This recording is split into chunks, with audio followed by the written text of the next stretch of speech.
Hello, everybody.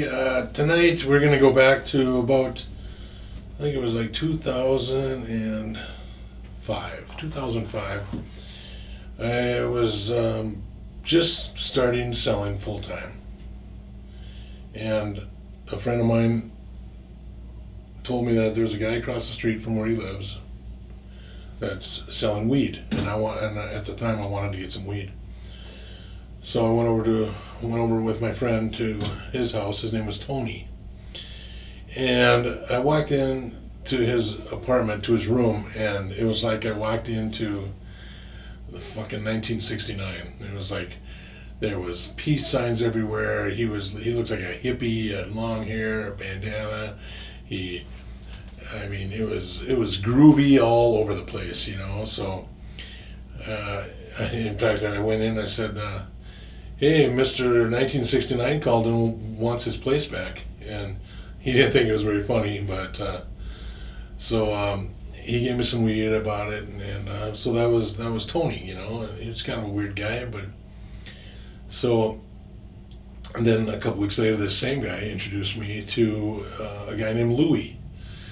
Now Louie, he looked terrible. He was a junkie, but plain and simple. All he wanted was Vicodin, and he wanted 40 milligram Vicodins. That's all I wanted. He told me, this is the first day I met him, he's like, oh, you got any 40 milligram Vicodins? That's all I want. I can crush them up, and I can shoot up with that, and I'm good for the whole day. And I said, no, I don't do that kind of shit. I don't sell that shit, you know. But that was Louie, and but he would shoot up anything. So I would sell him a little meth every now and then, and it was really strange because he was living with his ex-girlfriend with their kid, and they lived in the basement of a house, and the person who lived upstairs was some kind of a social worker, which kind of threw up an eyebrow, kind of like, that's kind of weird, you know. Kind of a gut feeling that something wasn't right, but I'm thinking, you know, why does he have Louie living in the basement? So, anyways, I sold him some from time to time, and Louie was just a strange cat, really a dope fiend. So I really kept an eye on him closely, you know. So one day I'm at home, and I live about probably 4 or 5 miles away, across the river, and he calls me up and says, hey, can you bring some over? And I said, well, can you, and he gets around on a bicycle too, so I said, can you bike over across the river? And he says, no, I can't bike across the river. He goes, I worked all day and I'm really tired. Now that threw up another eyebrow. Like, usually if you're dealing meth, you say, can you come over? They're like, yeah. They'll bend over backwards. They'll do whatever you say because they want the meth really bad. But he goes, no, I can't bike over the river. I'm really tired. I worked all day. And I said, well, how about if I bike across to the other side of the river? He's like, no. I'm like, really? I go, well, how about the workforce center? And then he tells me, he goes, I don't know where that is. Well, the workforce center, everybody knows where the workforce center is. That's like, job service or whatever. If you don't have a job, that's where you go to find a job. Everybody knows where workforce center is. And he says, I don't know where that is. I said, well, why don't you start biking my way, and I'll start biking your way, and I'll meet you we'll meet somewhere in between. He says, all right. So I'm biking over there, and pretty soon I pass the halfway point, and then I'm getting closer to his house. I'm still not seeing him. So then I'm calling him on the phone, and now he's not answering. Well, that's weird because he always answers the phone because he's he's getting meth from me, so usually it's like they answer on the first ring. So he's not answering, so I'm getting really cautious now.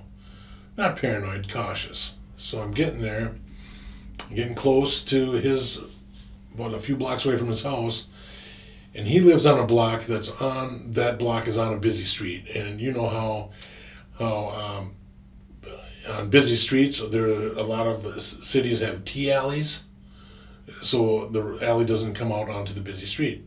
So he lived on the far end, basically on the bottom of the T, in that block. So I'm on my bike and I come in on the top of the T, and as I was coming in, there was another car coming in, and the driver got startled, like, oh, I surprised him. That was really odd. Like, that was odd. So I kind of drove by him. He was looking kind of suspicious. He drove down the alley. So I went to the other end of the T, and then I turned around.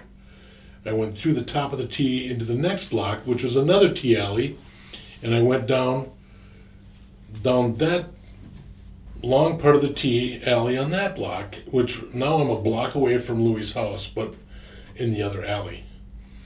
So when I come down to the bottom of that T, I look to my right, and there's a cop car, and he's parked not against the curb. He's at an angle, and it's aimed right at Louie's house. So he's got a camera on Louie's house. So I'm going, well, that's obvious. So I actually waved to the cop in the cop car, and I took off. I went into the next alley, and I basically disappeared. And so then I'm going, I knew what was up, so I snaked through all the blocks, and I had to drive 4 miles, but even if they would have had 10 cop cars trying to find me, they wouldn't have been able to find me, because I was on my bike, and I knew the roads, and I knew the streets and the cities better than any 25-year-old cop. But so I made it home, and I called Louie again. No answer. And so then the next day I called him again, and he answered because I called from someone else's number. He answered and said, "Hey, this is Joe. What happened to you yesterday? Where were you?" And he says, I was so tired from work that I got sick. I went to the hospital. I had blood poisoning or some other bullshit like that. I said, "Really? Okay." So I knew I dodged a bullet there. But now, and all of this was possible because Louie forgot to tell the cops that I'd be going there on bicycle. They were waiting for me to show up in a car. When I called, they were listening to him on the phone, and I said, "Well, I'll start coming your way." I didn't say I was on a bike or nothing. So he forgot to tell him, or he didn't realize it, but I was on bike, so it would take me, 25 minutes instead of 5 minutes. So I basically figured it out. I went home. He answered the phone again, and so then that was done. I wasn't busted, but still, Louie, being a snitch, he still had to snitch on somebody because he was trying to get out of his charges of some kind of charges. I don't know what they were. So the buddy who introduced me to him and Tony, he told me that he snitched on Tony. I'm like, what? He snitched on Tony? What, he knows Tony? He said, yeah, they're brothers. He snitched on his own brother. And the thing about it is,